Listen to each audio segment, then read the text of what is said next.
Hello and welcome to another edition of the Moving Iron Podcast. This podcast is proudly provided by Axon, helping dealers move more iron for almost 100 years. Find out more at axontire.com.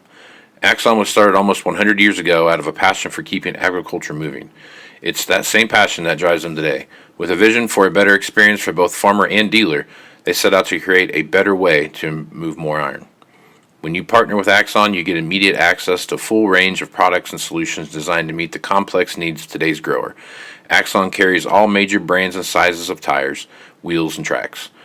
From custom colors and sizes to fully customized wheels, you can have the solution for virtually any problem today's farmer is trying to solve. To find more or become an Axon dealer, please visit axontire.com. Moving iron in the 21st century. Hard-working people working hard for you and me. Moving iron time and time again. Through the years you'll find us here. Moving iron. Hello and welcome to Moving Iron Podcast number 231. This edition of the Moving Iron Podcast is brought to you by Axon Tire, helping dealers move more iron for the past 100 years. For more information, go to axontire.com. Also, if you're looking for a great place to find great sales tools for all your great salespeople out there so they can sell more stuff, check out Arrow at heyarrow.com. This episode is not much different than others where I've got my official, unofficial co-host Aaron Fennell. How you doing, bud? Very unofficial. That's how I'm doing. It's a very unofficial. I don't have any embroidered shirts. Yeah. I don't have a parking pass. Yep. If you were to have like a business card for Moving Iron Podcast, it'd just be like Aaron Fennell, question mark, question mark, question mark. Comic relief. You know, something. Sometimes I get to tag along. It's something is what it would just say. Something. Something. The yeah but guy. Yeah. That's exactly right. Yeah. That's a good way to put it. There has been a fair amount of restlessness, I think, in the industry, obviously because we're in harvest right now, and I don't care who you are or what manufacturer you represent or what it is out there, everyone's struggling with getting machines to come in, getting parts to come in, getting machines to come in with all the parts you're supposed to have on them. I mean, there's a myriad of things going on right now that are just, it's a struggle, right? Everything that you do is a struggle. I think the word you're looking for is shit show. Well, shit show, but I'm trying to keep it as PG as possible. I know. You know what I mean? Now we got the little black E on this podcast. Yeah. I just go ahead and stick that on there anyway, because I'm sure there's stuff that I'm going to miss. So I just leave it on there. It's just permanently there. The podcast people are like, son of a bitch, Fennell's with him. Get the E. So I guess as you take a look at what's going on around, what are some of your takeaways so far as we move? Because right now, typically November we should be so almost, because it's almost November 2021 right now. We should be like, oh, there's a big auction coming up next week. Oh, there's a big auction coming up the week after that. Oh, there's a bigger, and we're not seeing that. At all. No, we're not. I think we're in for a wild ride into the year. Absolutely. Everybody does, I think. The biggest thing, I guess, that I'm seeing out there right now is, keep in mind, it's not November yet. No, Sunday, we got to dress up and get candy bars, and then it'll be November. Okay? True, right. So we got to handle business first. Boo. The biggest thing out there, obviously, the shortage. Obviously. The can't get parts. Right. So you can't get parts, you can't get machines. And people decided that they weren't getting enough and went on strike. So there's a myriad, to use your word, of things going on. What I have noticed in the industry, if you will, within the last 2-3 weeks, 3 weeks ago, you couldn't pay the phone to ring. Yeah. Last week, couple calls. This week has been a firestorm. Harvest is about over. Right. Exactly. Yeah. Exactly. Yep. We are starting the ball gently rolling. Yeah. On year-end madness. Right. And it's been a lot of sounds good. Put my name on it. No. Okay. I was looking for a this 5-year-old tractor you got here with 700 hours on it. Yeah, it's I'll take it. Yeah. Well, don't you want to hear the price? No, I'll just take it. Yeah. That's kind Or of what I've heard so much of. We're going to trade this tractor. We'll worry about that when it comes in. Just make sure I'll sign this, get this ordered. yeah. We'll deal with trade later. Yeah. So that kind of brings me to the Be like, you might want to deal with trade now. Yeah. Because we might already be on the downswing by the time that new tractor shows That's up. exactly right. So that kind of brings me to the. I don't get bothered by too much stuff, but when I do get bothered by something, it really kind of fires me up a little bit.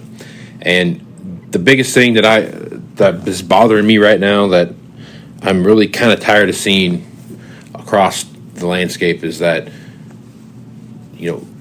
I 1,000% agree that if you had a used piece of late model low hour stuff, there's the mythical saying that you can't put too much in used equipment type of thing, which I think right now probably applies to some extent. Obviously, you can't put $500,000 in a 1-year-old machine, but nonetheless, this is the most epic time that I've been in this business to have to sell a used piece of equipment. So it's the best time for you to go get trade values, best time to sell it farm to farm, all that stuff, right? Oh, hell yeah. The private sales, Judas, man, those guys are, which, as a dealer, we don't want that. But the guys, because we want inventory. Right. But for the farmer who's maximizing dollars and cents, Right. no brainer. Right. If he wants the hassle. Right. That's the biggest thing. That's the hassle side. Now here's the part that bothers me a lot. Yes, if you can sell your piece of used equipment right now, absolutely go do it. 1,000%. And you better be hoping that if you're doing that, I hope that you're going to retire. Because if you go out and you sell your used planter and try to hope that there's another used planter out there that you're going to pick up, or you hope that there's going to be a used combine that you're going to be able to pick up, or a used 4-wheel drive tractor or a row crop tractor or whatever it is, if you're betting that you think you can go out and get high price for your machine right now, which you absolutely can, and that there's going to be something that you can come and buy come February or March or January or April, May, June, July, August, September, October, November, December, you're not going to find it. It's just unless you already have a line on something that is going to be there. Now, that being said, if you're waiting on a machine that's going to have a delivery date in the spring of the new piece that's going to get there, I don't care who you are or what it is that you're doing, more than likely, you're going to have a hard time getting that machine when you need it. Right. Because there's going to be delays. We've seen delays since January of 20. There's been delays. Right. And it's not changed any. If anything, it's gotten worse, right? Mm-hmm. And you go to Grand Island, Nebraska, and take a look at how many combines are sitting outside the case factory there, right? You go to, where's it, Seward, Nebraska, or whatever that is, where the Kloss was, Omaha, yeah. where the Kloss thing, same deal, right? You go to any of the places in Illinois where John Deere got their Waterloo, Moline, all that stuff. There's stuff sitting everywhere, and they're waiting on a specific piece of whatever to show up, whether it's a chip, a belt, a this, a that, a water pump, a bearing, whatever it is. That backlog, an ECU, and that backlog is just not going to stop. It's not going to slow down. Right. That's exactly right. We So got now- a hell of a lot of catching up to do Right. So before we even sniff normal. All right, so when that backlash gets fixed and all that stuff's out of the way, we're going to have a lot of equipment hit the ground all at one time, right? The thing that people need to take into consideration and keep in the back of their mind is that, yes, in today's realm, today's world, a 500-hour tractor is worth X. A 200-hour combine is worth X. A 1-year-old machine, a 250-hour sprayer is worth X. You got to understand that all of that stuff is not available now. Right. And it won't be available when everything comes in because there won't be any. So that means that the new stuff today that is coming in, that is going to come in at that quote-unquote late model low hour range that everyone's talking about, is all going to be bumped up by one season of use. Yep. Well, for instance, we have a beautiful planter, DB60. It is lovely. I get one call a day on that planter. Yep. Guy's ready to, I'll take it. Be like, great. We'll do the purchase order, and you can pick it up June 1st. Yeah. What? I'm like, that's when it's available, That's when man. it's available. I'm still waiting for that guy from Alaska. That'll fit his window. Yeah. When they plant that Sure. 36-day corn up there. Yeah. That'll Absolutely. work. But, I mean, that's what it is. All year it's been that. Yep. Oh, I'm calling about your 8345Rs. You got 6 of them. Yep. No, I have none. Yeah. But starting in November through April, Yeah. there will be 6 show up. Right. Exactly right. You know? And that is going to get worse Oh, sure. before it gets better. So that's what But back to your point real quick, and then I'll shut up again. okay. That whole maximizing value and all that, you know, just like you see people on social media, I can't believe what we're selling machinery for. Well, yes and no, okay? I saw somebody the other day, something about selling a tractor more used than it was new. Mm-hmm. The only time that could ever be true, ever, is if that thing was a maximum level multi-unit machine in a fleet, and then it come in sub 500 hours. Yeah, you're probably selling it close to the same price. Right. But that's not a regular situation because that's not a one-piece deal where we sold it for this and it's got sub 500 hours and it comes back in and we sold it for that again. Right. That does not happen. I mean, I think it could happen a little bit when you start looking at how those things play in the market via, whatever it is, price increases and those kind of things all start playing. Okay, I'll back that up a little bit. If you're aggressive in the market, that does not happen. Sure, okay, that's If you like rainbows and kittens and dreamers, yeah, how about it? right. So I think to my point, what I'm making, my point is those machines that they would typically have 500 hours on it, but now they got 750 or 800 hours on that tractor. That's your new 500-hour tractor. Yeah. That's your new price range for a Right. 500-hour tractor, what we see now, right? If you have a 150-hour to 250-hour combine, and it now has 300 hours on it, and whatever 350 to 300 hours on it, that's your new 200-hour combine. That's what that's going to look like. So all of that stuff's going to go into play. Now, the other thing, I just think that's so overlooked in these articles and stuff that I've been reading about used equipment and stuff like that. Oh, yeah. I just think that is such a misconception that people are totally forgetting when it comes to how the flow of used equipment works and what that looks like. Now, the flip side of that, too, is if you're a farmer out there and you're thinking, you know what, I'm going to ride this thing out for the next 3 years and then I'm going to retire and have that big farm sale, I'd have that farm sale now. Mm-hmm. I just call it now. Get the crop out of the field that you got this year and just take your farm, take everything you have there, especially if you have that late model low-hour stuff. And I'd wait till February to do it because then everybody else has bought everything at the end of the year and February rolls around. All of a sudden you roll up there with 5-year-old equipment that's got hardly any hours on it or whatever the situation might be. You talk about getting top dollar for your pieces of equipment. Right. Holy crap. Oh, absolutely. But there's more factors than just what Sure. his machinery's bringing. But Absolutely, yeah. yeah, if you're of age Right. Right. and you're thinking, great, just like all them old boys did in 13, we're going to ride this just halfway down and we're going to punch out. Right.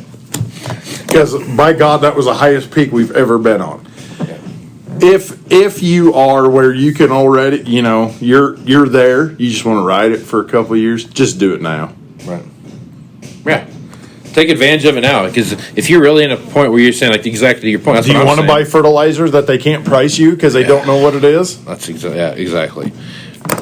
That's exactly right. Now, this whole other thing, this whole other component of all this that comes together, to me, is you've got all these situations happening, all this different things compiling and everything else. When this next big dump of tractors come and the factories do get caught up and they start production back at 100% and everyone's back as supposed to be, and all these machines come, there's a giant credit card payment that has to be made, because that one trade that new machine that we're waiting on, there's like 4 trades behind it that are sold. So we're not going to have any equipment still. Yeah. And it's going to have to do it again, and we're still not going to have any equipment. It's going to have to do it again. We're still not going to have any equipment. It's like this has got to happen 3 times before we actually get to where we have like, okay, cool, look at that. There's a combine sitting on the lot that. How long's it been since you've seen a combine set over there in the combine section? Yeah, you know what I mean? Yeah. I remember back in the day when they used to sit there all the time. You know, and that's where we're at, and that's another component. We usually park combines on the north edge to help with the wind and the snow. That's another component of this that I think people are leaving out as well. Is that this long term? This is not like, oh, we just get everything out of the factory all at once and it comes in and we're good to go. No, it's not. We get everything out of the factory.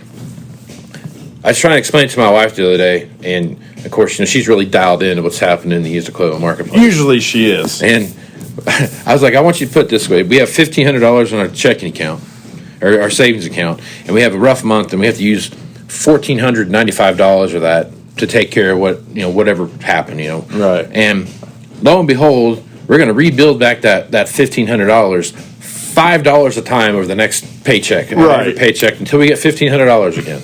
That's exactly the scenario that we have right now. Exactly. It's $5 at a time, and we get to do that for the next 150 months. The factories, all colors, 50 months. all shapes, Yeah, are basically living the Johnny Cash song in backwards. that's exactly right. They're getting parts one piece at a time to get a tractor out the door. Yep, and you didn't even have to use a lunchbox to smuggle it out. Or an RV. No. It would, maybe the RV would help. And when you went down to the courthouse, the title's not 50 pages long. 60. But well, yeah. You don't have a title. You get my point, though. I do. Yeah. I do. Your We just want machines. Your UCC filing isn't 60 pages. There you go. So I think there's The JDF app is still just 5 pages.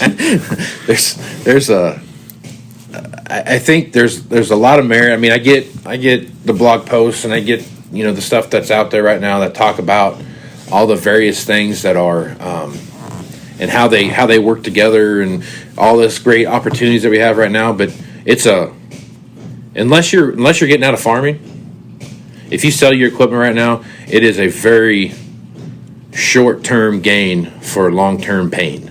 Absolutely. You know what I mean? Another thing that I would caution a lot of people on, like your comment about, oh my God, what was it? Oh, hitting that ultimate market and hoping that by February another planter shows up, that scenario. Yeah. Unless you're quitting, do not do any of that, because you might be selling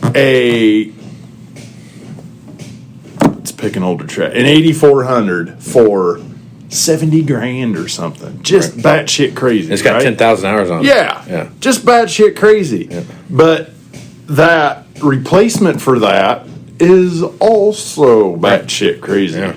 So So you're just it's no different than if you're doing it during $3 corn. It just feels better now.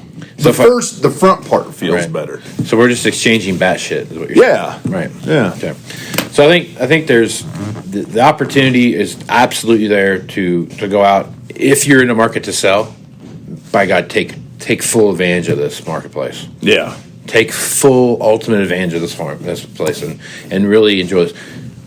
To kind of put this in perspective from an overall market perspective, not just the equipment marketplace, but I read an article the other day. They were talking about they were talking to the longshoremen in Long Beach. I may have been Long Beach or it might have been Seattle. One of the, I can't remember what port it was, but they didn't expect that this freight situation on the ships out there to subside until Christmas of 23. Yeah.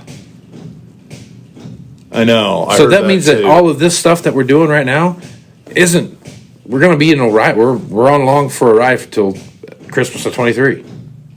Exactly. You know what I mean? 2 years, over 2 years from right now. Right.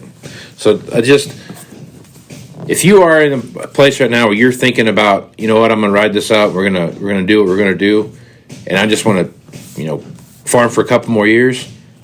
This is, to me, in my personal opinion, this is when you should be jumping out, because whether you're selling trucks, tractors, trailers, grain augers, other various support equipment, a farm. Yeah. I mean, all that stuff is bringing, I saw something the other day in Iowa or Illinois, one or two, all-time record high of it was $28,000 an acre or $38,000 an acre, something like that. It was on 80 acres. Uh-huh. I mean, so pencils out well. it does. I mean, it really comes together nice. And then if it's full of diamonds underneath, it's got gold. I hope gold that's not cropland. Yeah, it's got gold doubloons. Gold doubloons. Yeah, I was watching some cartoon with my kid the other day. I was gonna say that sounds like a cartoon. It's always gold doubloons. Jake the Pirate or something like that. It could be. All right. Anyway, I was like, really, gold doubloons. They just kind of pop up everywhere. Look at this. Mm-hmm. What a nice world they live in. It is. But so okay, those longshoremen.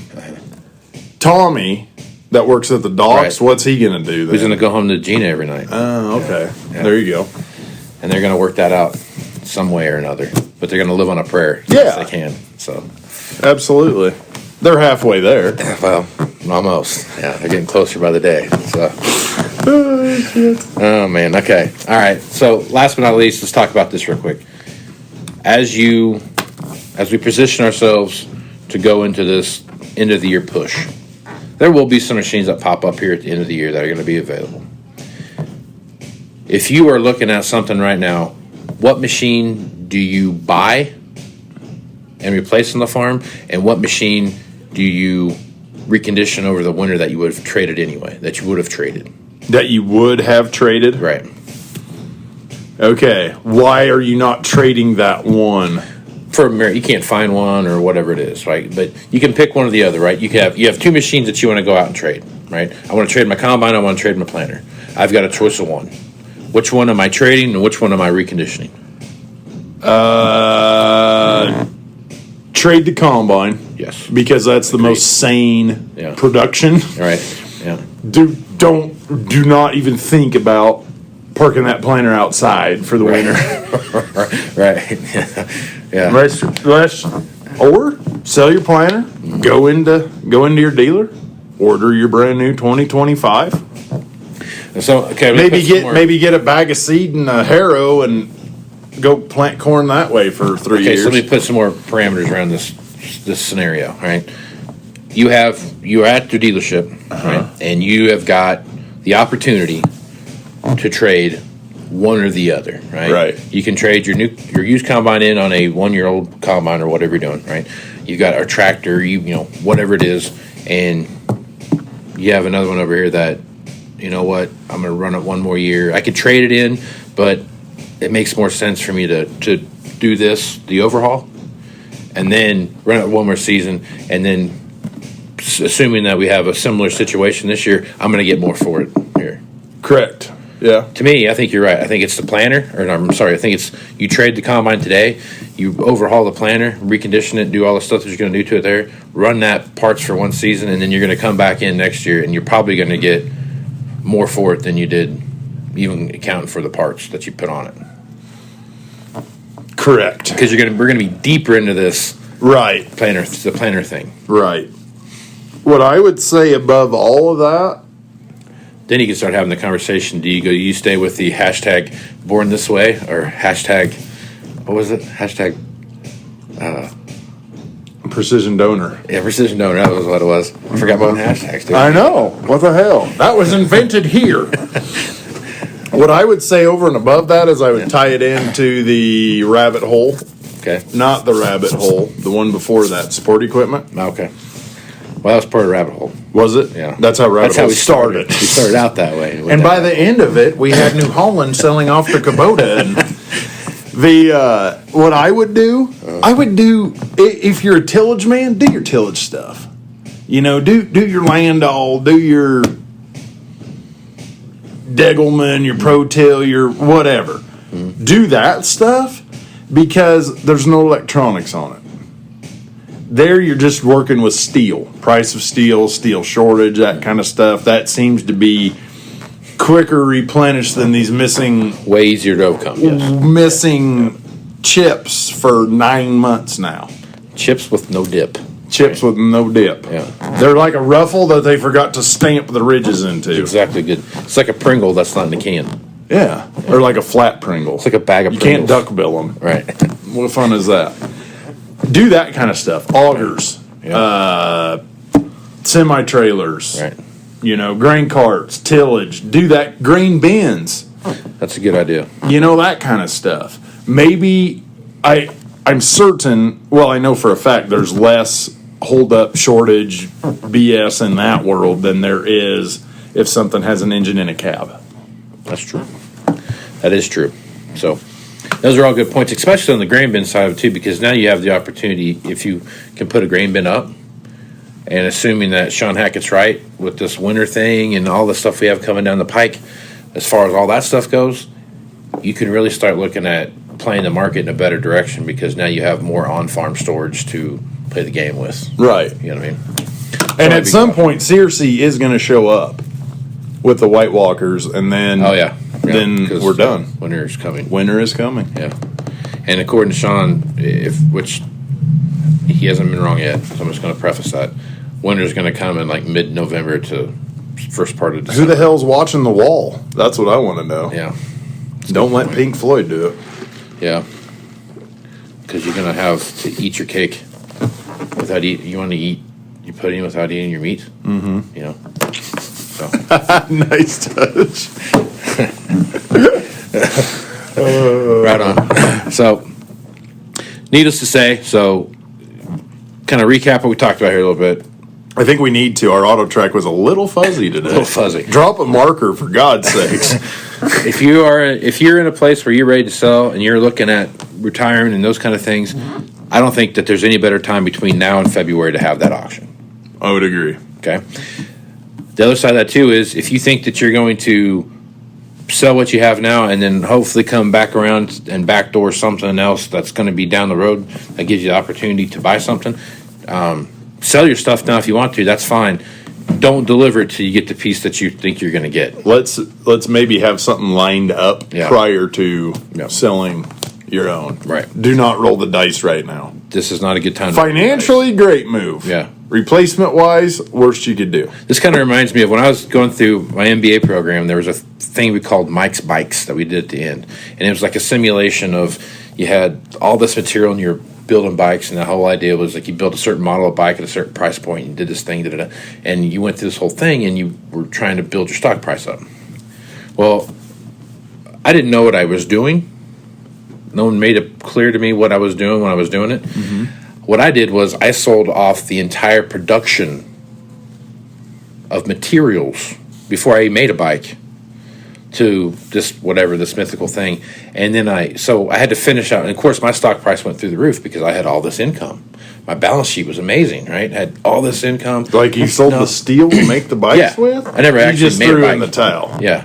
You started I didn't realize that. and I thought I was sold selling bikes. I was selling materials to make the bikes. Okay.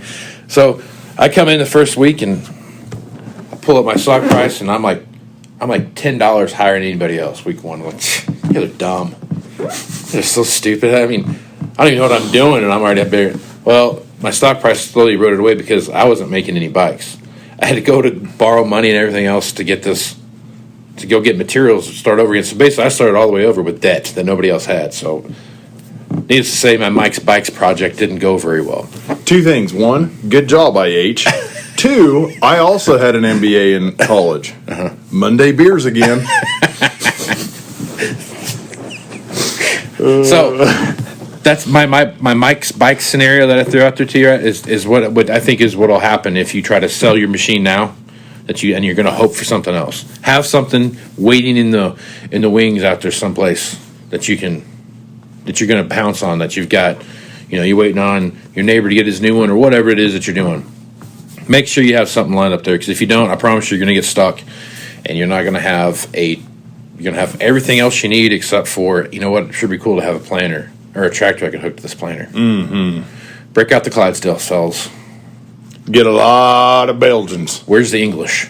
We need to get some. Horses on this. You know what I mean? So keep that in mind. And lastly, be mindful of when you come to winter projects, what it is that you're going to do. If you have an opportunity to trade something or sell something, and you got something else coming. What's that piece on the farm? I think that you're going to pay attention to that could give you an opportunity to recapture more of your cost than probably in previous years. Next year, if you get an opportunity to trade, right? So now, the one item I would say you have a small window here where you have a pretty good flush of inventory. If you're looking for late model, fairly low hourd, and want to sell yours, loader tractors. That is a good point. The only reason for that being state mowing. Yeah, state mowing tractors are state mowing, regardless what color they're running. They're coming in. Everybody, they're 100 to 150. They're all loader tractors. Right. Every damn one of them. And they are rolling in. Right. It's like if we're flush with anything, it's sixes. Yep. Which could also. And we're a long ways from flush. Well, you could also make a new point there that the roadside ditches in some of these interstates could be a little taller than normal next year because we may not have tractors in time. Oh yeah, that's a good point. You know what I mean? That's a good point. They take whether you've got like New Holland's a big one, right. Deere's obviously a big one. I mean these companies have these like Massey. You see a lot of Masseys out there mowing. Take delivery of that tractor in like late July, early August. You've kind of missed a big chunk of the mowing season. Yeah, you know what I mean? Yeah. So anyway, this is just a mess. So long story short is pre-plan what you're going to do and really think out. Talk with your sales guy. Talk with your dealership guy. Talk with whomever it is that you think is the right person to talk to about this kind of stuff, and kind of get pointed in that right direction so you can think long-term strategic and not short-term gain. Because I don't want anyone to get caught in a bad position. So, anything else you want to throw in on this? I can't think so. Okay, where can they But get you? I will. Damn it! I was going to segue that. I was going to flow that like chocolate pudding. Okay. Nothing else I want to add. Yeah. But if they are looking for loader tractors, I got them. Give me a call. You can catch me on the Twitterverse at Aaron Fintel. Or call me, text me anytime, 308-760-1193. Right on. There you go. I like that. That was nice. It's almost like it was put there on purpose. I'm Casey Seymour, and you can find me at Moving Iron LLC on pretty much any of the social networks. Facebook, Twitter, Instagram, LinkedIn. Check out the YouTube channel. Go out there, give that a listen, and subscribe to that. Also, go to your favorite podcasting platform and give me 5 stars and a review. I would greatly appreciate that. Also, you can hit me up at Moving Iron Podcast at MovingIronPodcast.com, and I'd be happy to have any conversations with you that you would like to have about your equipment questions or whatever you got. So with that, I am Casey Seymour. Also, well, I guess you can go to MovingIronLLC.com too. Yeah. And there's a place that's a contact deal there. You can fill that out, and it comes right to me as well. So read your blog. Read my blogs that are out there, those kind of things. So check that out. Moving Iron Summit information will be there before too long, so check that out. So with that, I am Casey Seymour with Aaron Fiddle. Let's go get some iron, folks. Out. You want to have a meaningful competitive advantage to help sell more equipment. Whether you represent the sales, parts, or management department of an implement dealership, there's a surprising amount of complexity when it comes to tire, wheel, and track technology. Let Axon worry about that so you can get back to supporting your customers. Axon has leveraged years of experience to create a streamlined process that gives you a proven path to help today's grower and sell more equipment. The roots of their organization go back almost 100 years to the invention of the rubber tractor tire. Supporting agriculture is the #1 driver of Axon from product development through sales and service. To find more or become an Axon dealer, head over to axontire.com. Moving iron in the 21st century. Hard-working people working hard for you and me. Moving iron time and time again. Through the years you'll find us here. Moving iron.